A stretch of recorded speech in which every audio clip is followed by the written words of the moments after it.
I think we should talk about Arsenal versus Manchester City. Let me share my screen with you guys, people. Again, you know my notes. These notes are for me personally, and these used to be the notes I used to just look at, people. So, like I said, we're into the quarterfinals. It's the Manchester City versus Arsenal preview, the Arsenal versus Manchester City preview. We're into the quarterfinals. There's a place in the final at stake. Well, no, are we? I'm not too sure how this thing works, man. Yeah, World Cup. I'm sure there's a place in the final if we win this. I could be wrong, and there's semis. I'm bugging out. You know, we've got a long way to go. We've got a long way to go, but you know, we're a couple of games away. Either way, we're a couple of games away from the final. I know it's not the biggest of cups, but it would be lovely to, let's not say place in final at stake, but let's just say pride at stake. It's a place to advance. It's more of a chance of a trophy. It's a big game. Yes, it's the EFL trophy. So if we win, people say it don't really mean anything. But, we just need to stop the rut. We just need to, it could do a lot for our confidence. Never know. Winning City, going into the Chelsea game, you need that bit of confidence. And our confidence and our whatnot is on the floor right now. So we are going to struggle. Like I said, maybe for us, because it's a cup game, it takes the pressure off our feelings in the league. And maybe we can play upon that. We're underdogs. You lose here, you're out. We're underdogs. Not many people expect us to win. We can play upon that, and we also need to remember we've beat them in a crucial game before. You players have done it before. You've got to have logic. My problem is we're not going to have a chance if these players feel sorry for themselves. Now, when I look at Manchester City this season, we know Sterling loves it. Sterling might not be as prolific in recent weeks, but he'll have his shooting boots on against us like he did against Southampton. We all know that. We know what to expect with City. I can tell you the same things where we've played them the last two times, and that Arteta's got histories, the protege, and all of those things. We know what to expect with City. We know they dominate possession. We know they're an attacking team. We know they're a team, if you switch off for 2 seconds, they will score 3 goals against you. We know they're a team that looks like they can score goals all over the field. Edison can create a goal. Their fullbacks, centre-halves, midfielders, and strikers can. We all know positioning is important in games. We all know they're going to try and get 2v1 situations in wide areas and have midfield runners. We know what to expect. We've played City enough times. We've watched City enough times. They're not as aggressive as they have been in previous years. They're slightly more open, and they're less consistent, and they're lacking in terms, and there's less consistency. Even the Southampton game, they did well, but there was even times if Shea Evans and a couple of them had their goal scoring boots on, they probably could have got something out of the game versus Man City, in my humble opinion. City, I don't think they're as aggressive. They don't press with the same aggressiveness. They don't dominate the midfield with the same. They're a bit passive in their play. I do think they need a rebuild. I do think their teams at the end of the cycle, a lot of them, and they need to find the present day company, the new Fernandinho, the new Sergio Aguero, the new David Silva. But for us, we're still little boys against them. They're still miles ahead of us, and Pep Guardiola, there's still a lot of pressure on him. Like I said, we know the threats. We know Sterling loves scoring against us. We know the movement is elite. We know they can create a goal from every position on the field. We've played them enough times, people.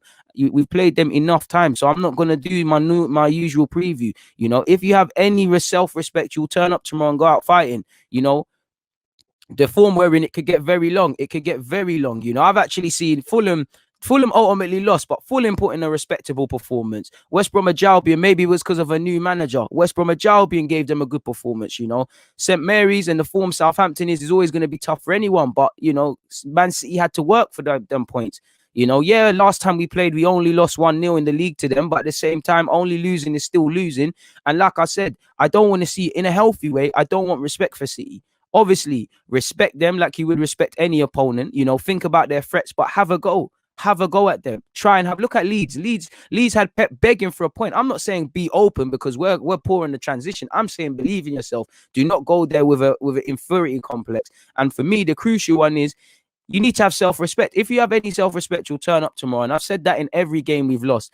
Forget the club, forget Arteta, forget the fans. If you turn up and get embarrassed tomorrow, it will get long for you lot. Even more, you might as well pack it up, hand in your notice and keep it moving, because this City team, they might not be the City they are, but they will put 3, 4, 5, 6 against you if you do the nonsense you was doing against Everton, really and truly. They know the threat. We know the threat that they come with, and our task is made harder. Not that Granit Xhaka helps us, but Granit Xhaka is out. Thomas Partey could also, he might be back, but he's probably out if we were to bet. Aubameyang, Arteta's, I've read a bit of his press conference. He said Aubameyang's out. So without our key strikers, without a good midfielder, we welcome back Gabriel. City will have to monitor the condition of Gabriel Jesus, after he got a blow against Southampton. You know, he missed the trip to Southampton, obviously, after getting a blow to his mouth against West Brom. So he'll probably be back. Not too sure on Sergio Aguero's fitness levels, but if there's a glimmer of hope, is what it is, people. As this is all from City's. This is from City's website, but it says City go into the game on an 8-match unbeaten run in all competitions. During that period, we have conceded just 1 goal. So yeah, they're winning games. They're difficult to score against on paper. You look at the Southampton game. John Stones had a very good game, and he was a big part as to why they walked away with 3 points. Have a goal. There are frailties in that team, but what you won't do is what won't happen is you won't score if you feel sorry for yourselves. Football is a game one on the football field, not paper. You have to believe in yourself, and fundamentally, there is a lack of belief at Arsenal Football Club. Like you said, it went on to say, we boost a magnificent record in the Cat Yarabel Cup, having won the trophy for the past 3 seasons. With our last defeat in the competition coming back in October 2016, Mikel Arteta's Gunners are going through a tough spell at the moment, with last Saturday's 2-1 Premier League loss at Everton, leaving the Gunners with 14 points from 14 games. So we have to say we've got a point a game. You could say we drew every game just by looking at a basic thing. Appalling. As you lot know, the good thing is, the 2 teams we're about to play back-to-back in all competitions, we beat them, but it's of past lows. And when you look at this, and also excluding the Liverpool game, because, Liverpool versus them is a good game, but this tells you City have been good, but they're struggling. They're not scoring goals to the level they're scoring goals. VAR saved them, saved Porto, but they struggled. 1-0 against City. Against Olympiacos. Spurs smoked them. Quite frankly, they put Burnley to the sword, a team that beat us. Fulham lost 2-0, but in the second half, they were there. United and City was a bit of a different one. West Brom and Albion, it was a courageous 1-1 draw. Obviously, Southampton went down fighting. If you go down fighting like Southampton and you lose, I don't mind it. Look at Southampton's 1-0 defeat in the league and go and look at our defeat. Ultimately, it's a defeat. You didn't get 3 points. Losing better doesn't mean anything. But that tells you the self-belief in the teams. That tells you the desire. That tells you the pride. Because them man there went down fighting. If Che Adams didn't have a 50p head, he might have been able to score. We accepted it. We were happy to only lose 1-0 against City. In the same way we played Liverpool, we were just happy to not get embarrassed. And that's embarrassing for me. And like I said, with these games, with the Liverpool, excluding Liverpool, I don't know it's there, but United and West Bromwich Albion, and even the games in the Champions League and Fulham, yeah, they might be mixed results, but fundamentally, I saw fight and belief, apologies, from all those individuals. All of this goes out the window, definitely, when you play Arsenal, but you guys get the point, people. You get the point. It's a tough game. It's going to be a tough game, and we're going to have to stand up to be counted, without a doubt, people. They're not scoring like they used to. They're conceding, but we're not confident, people. We really aren't. In terms of a lineup, I don't know who to go with, people. We'll do the lineup in a sec, but I think Leno would be one, Holding would be one, because he's not been too terrible. Gabriel comes back in from, Louise. Gabriel served his ban, so that's the one I'm picking right now without reading any team news. I'll go Maitland-Niles. Midfield is dead, people, So it's El Nene and so. Do I want to see El Nene and Ceballos again? We've got no choice in it. I don't mind moving Maitland-Niles into midfield and then going with Thingy, going with Cedric there. That could be an option. I'll probably go with that, man, because I can't. It probably won't be this, but I can't. But what I saw from El Nene and Ceballos was appalling. You might probably favor Ceballos. I would just do a greasy. Do you know what? Nah, man. Let me just stick to my gut, man. I'll do that formation later. So I'll go Maitland's at right back. Sadly, Ceballos and El Nene. Tierney picks himself. Or do you take hold? Do you know what?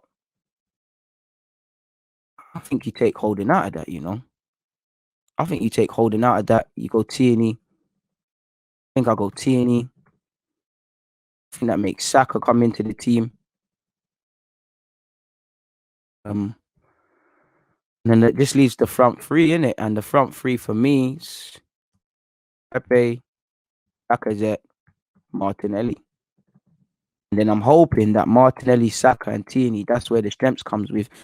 But then the game's won or lost in midfield, and we ain't got expansive midfielders anyways. This partnership concerns me. This is why I'm thinking: do you remove one of those, probably Ceballos by that logic, and go Maitland Niles and just do this fighting thing really? Because box to box, let's try to just do this fighting thing.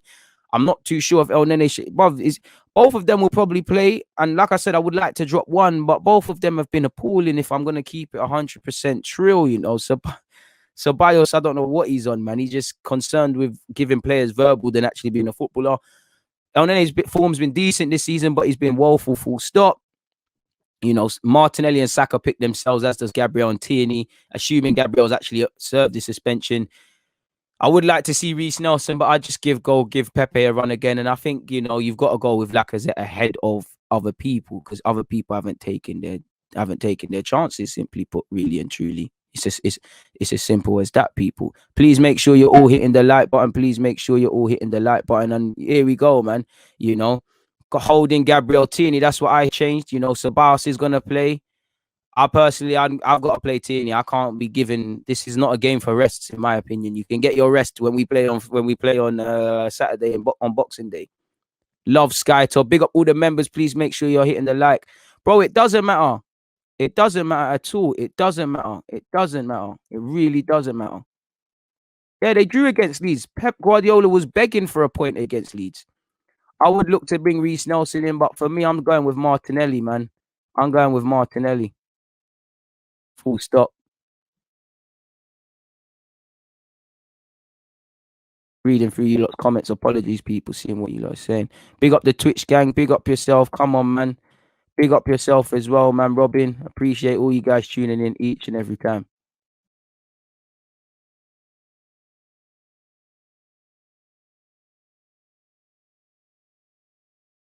Trust me, man. Some of these players that aren't getting opportunities should be playing.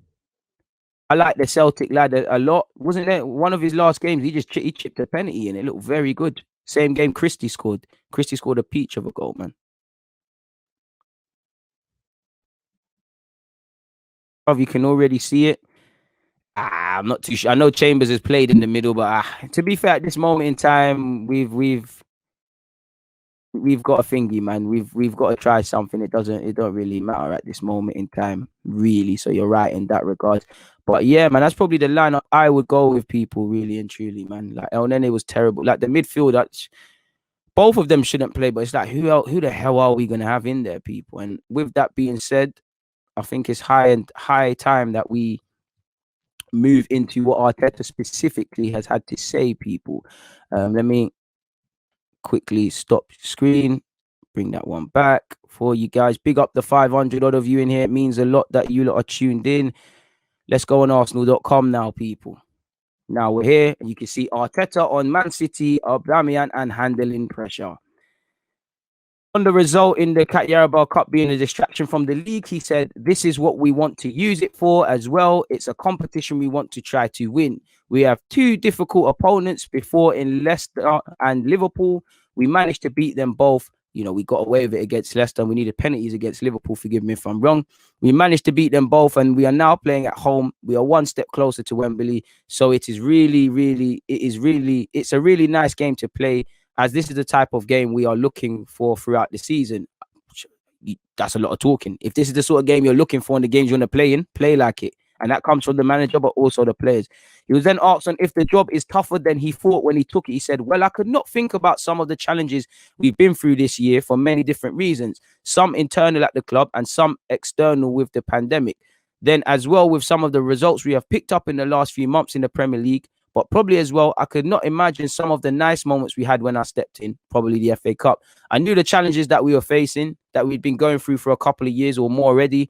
So some really positive highlights. And obviously now everything is looking a bit more negative because our form in the Premier League. And you started off well, but it's not where you start, it's where you finish. And ultimately, nobody cares about the in between. We all know he's had to deal with player bust ups, COVID, and all of this. People only going to care about what happened when you walked in, that FA Cup, and what happened if you leave. Like, if you was to leave tomorrow, they'll only talk about the FA Cup and they talk about your demise. They don't care. People don't care about the in between, and that's the saddest of life, people. But he said everything. That's the one thing I like from Arteta so far. He said it there. You know, there's been some stuff internally on whether he's worried about relegation. Well, when you are in this position and you have the points that we have at the moment, you have to look and be careful, because we haven't been a lot of times in this position. I think last year when I came in, we were in a really similar position and the same talk was around the place. It is normal because we need to start picking up points and then forget about it and start looking up the table much further. But it's a normal thing to do when you just look at the table and get conclusions pretty quickly. And you have to consider fighting relegation because there's already complacency in this team. I do not want more complacency in this team.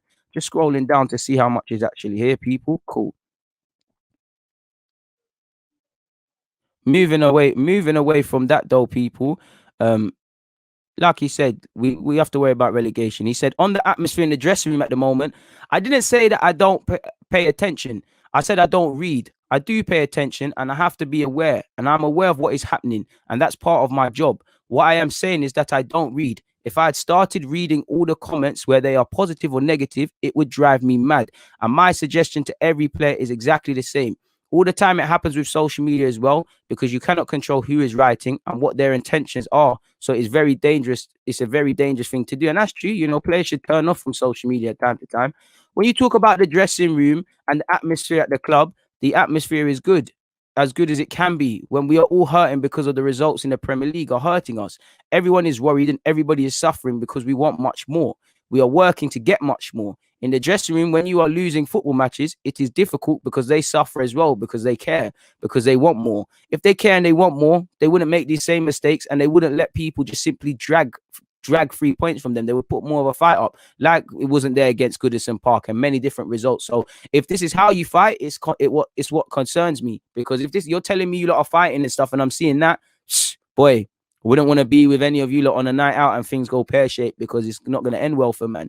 I don't see any galvanization. I don't see brothers in arms. I don't see everybody fighting for a collective goal. I don't see anybody who wants to win, you know, as much as they're alive. I don't see anybody like that. I don't get that vibe from anybody at this club. And that's what tells you everything about it, people. You know, if they want more, start producing more, start putting in the hard graft, start, you know, putting in the work. And he said, because the confident levels start to go, but the unity is there. Well, based on Leno's comments, based on player busts up, based on what I saw on the field with players shouting at each other, rightly or wrongly, I think Louise was right to lay into people. I didn't see unity. I saw some players that wanted to, very few players, in fact, that wanted to stand up to be counted, and certain players like El Nene and Ceballos, mainly El Nene in that regard, because Ceballos was just poor. El Nene hiding, you know, El Nene was not showing for the ball, evidently staying in places you won't get it, and then going backwards. If you're going to be like that, keep it moving.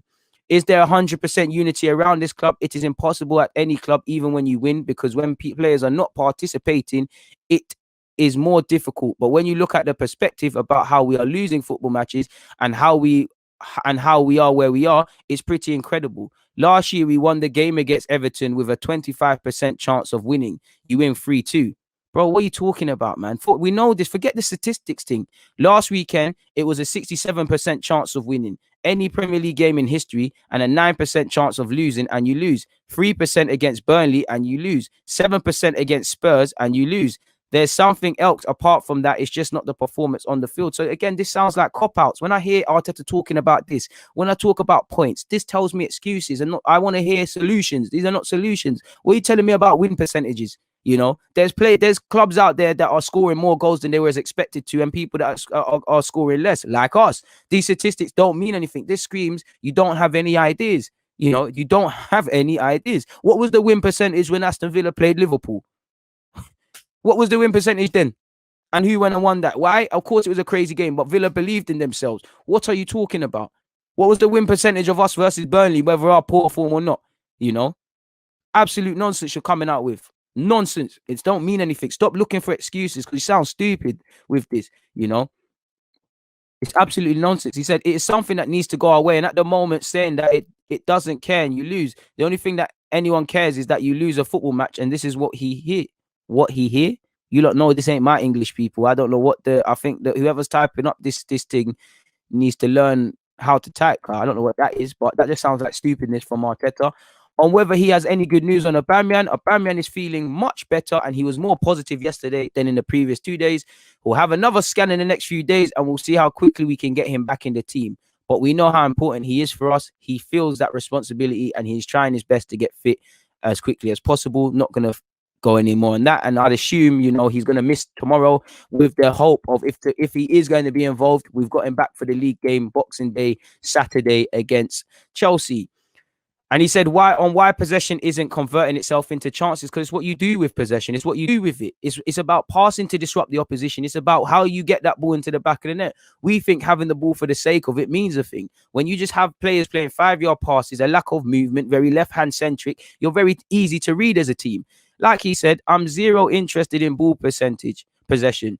I'm interested in what we can do with the ball and how efficient we are. Our conversion rate and our finishing rate is letting us down at the moment, because with the rest, it is what it should be to win many football matches. And it worked here before, and we were winning because our finishing quality was through the roof. No, we was overperforming, and it wasn't sustainable. The amount we relied on Aubameyang's goals, and it happened at the start of this year when we beat West Ham, when we beat Leicester in the cup, when we turned it around in the Sheffield United game. People were sat there and saying, "Oh, we played well, we did this and that." No, we played the exact same way we've played in these defeats. The results are just different. And this is what annoys me about football fans. Whenever the result goes a favorable way, we want to shut up about them. And you're called negative. Why can't we look at things in balance? This just seems like a lot of excuses to me, a lot of excuses.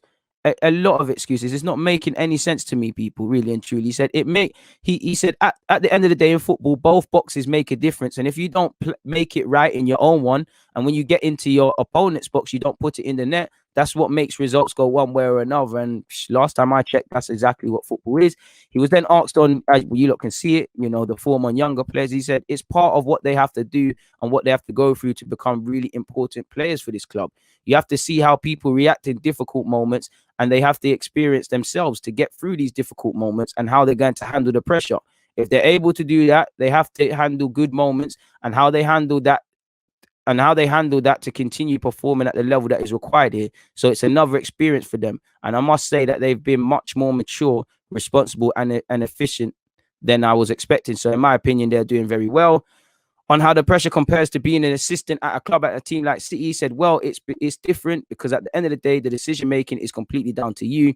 You are in the spotlight when things are going well. When things are not going well, that's the biggest difference. There are a lot of similarities in certain areas, but it's not like being the main man and the decision maker that changes it all. I'm not gonna speak about this, but we all know it's not enough. It's not enough. It is not enough. And he was then asked on whether he could walk away from the job. I don't like to think about those steps, because then I'll be thinking in a negative way. I cannot deny that at the moment, I have to try to be as positive as I can.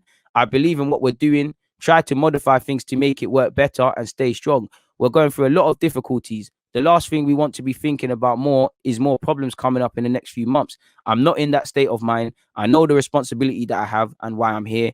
Everybody knows that from a few months ago, this wasn't going to be resolved quickly. I think that's the consciousness of everybody at the club. We didn't expect it, but we expected to see us. We might not be at the end of the tunnel and see the light now, but we wanted to see some flashlights. We're walking down this tunnel. Okay, cool. Man, them don't step there. There's you're going to hit your head. It's leaking there. We're not showing any building blocks to say, okay, this is what we're moving into. You can see what Wolves are trying to do, what Everton are trying to do, what what Leeds are trying to do. You can see what every club we've played this week or in recent weeks, you can see what they're trying to do with their ethos and things. We don't know what we're trying to do. And a lot of them teams are not where they are, they're not where they are, where they want to be, but they're trying to get there eventually. I don't see that with Arsenal. We're just hoping that we stumble across returning into the top four in a consistent Champions League club again. It's not going to work. We failed to plan, so we have planned to fail. When you do nothing, that tells you've done something, which means we're not going to get anywhere. I'm not going to read this. He's spoken about being patient with Martinelli. We know the obvious. He then spoke on, Martinelli's to deliver quickly. We know this as well, and he's a man I hope plays. He said on whether he would play his Europa League team on Tuesday, he said, let's see how the boys are today. Oba is not fit for tomorrow, that's for sure. He won't be playing tomorrow, so we'll see who is available, because we have a few doubts as well in other positions. We want to get together a very competitive team, because we know the level of City and we want to win tomorrow. I would love to see these two young boys involved. Willian, I can't understand his spot. Balogun, for me, I think that tells you where you need to go, my brother. If Aubameyang is injured. You're allowed 9 subs on the bench now. Eddie Nketiah's form is woeful, and you're not getting no opportunities. You've only paid 60 for as much as Arteta, can give all the lip service in the world he wants about Balogun. 61 minutes. And I'm not saying Balogun needs to be a first team player, but he needs to be in and around the first team, either here or elsewhere. That's the only way he's going to develop. Balogun, don't let them make you sign a new deal and they're dashing you under 23s. If they haven't got a plan for you, whether you're going to go out on loan, whether you're going to play here and get little minutes and build, leave the club, because I love Balogun. I want Balogun to stay. But if I'm him, don't look at the fact of you like Arsenal. If there's not a genuine plan, get the F out of this football club, because again, it's concerning. And that's one thing that annoys me about Arteta. He does a lot of lip service around young players, and when push comes to shove, he keeps with these experienced players who are just failing him over and over and over again, people. I mean, I don't simply care on what he was like as a player when things weren't going his way. It's of no relevance to me. I just care about how you are as a manager. I've had big criticisms about people around him, because I do think he's got yes men. Is there people telling him that, yo, this isn't working, maybe you should stop playing Willian and things like that? I don't know. But he said, I have a lot of different people with different backgrounds, some of them with huge experience, more than 25 years in this league, with different managers who have been through almost everything in football. I think it's very important to complement my skills and the things that I haven't been through. It's very much needed. I believe even though they've been here in the Premier League, in this Premier League for 25 years, some of the things we've experienced in the last year, they've never been through, and they've never been through still. It's the most weird and uncommon year in history, but they are really useful and really important for me.